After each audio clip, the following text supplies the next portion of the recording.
Hey, welcome back to this latest video on Tableau. This one's more on Tableau maps, specifically the filled maps option. Filled maps are also called choropleth maps. So depending on your vocabulary and what you may be working with different people, they may call them choropleth maps. They're the same as filled maps. For regardless of what you call them, filled maps are to have geographic areas that are shaded according to a measure or dimension.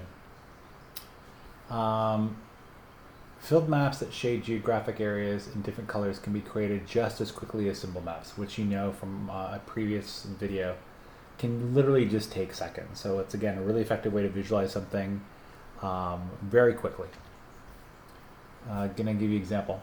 If you double click on a geographic dimension containing information about geographic areas, such as states, so you want to start with that. I want to note that to show all states, you may also need to add the country dimension to the view depending on the locale set in Tableau, because the Tableau needs to know what the larger area is, and that would be country. The dimension city that you use for the symbol map would not work here, as there are no area outlines for cities saved in Tableau. Cities can only be showed as points on maps, so they don't actually fill. And again, add a measure such as sales, and then open the Show Me menu. And when you do that, click the button for Filled Maps. It is next to Symbol Maps, which should be highlighted in this case. It's normally the default. And then if you see the figure below, it's like a filled map with states shaded according to the sum of sales. And as you imagine, and I'll show it in a bigger sort of zoomed in version, the ones that are darker have more intensity, so there's more than it's the sum of sales than one with a lighter color.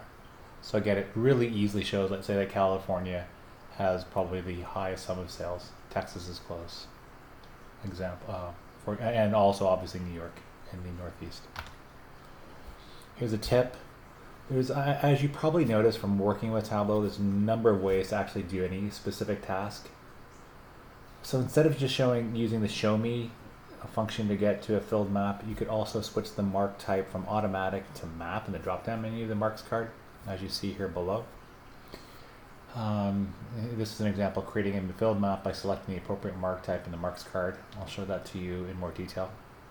So again, filled map is right there towards the bottom of this pull-down menu.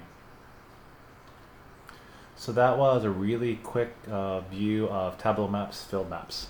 Thanks for being here. Hope to see you again soon.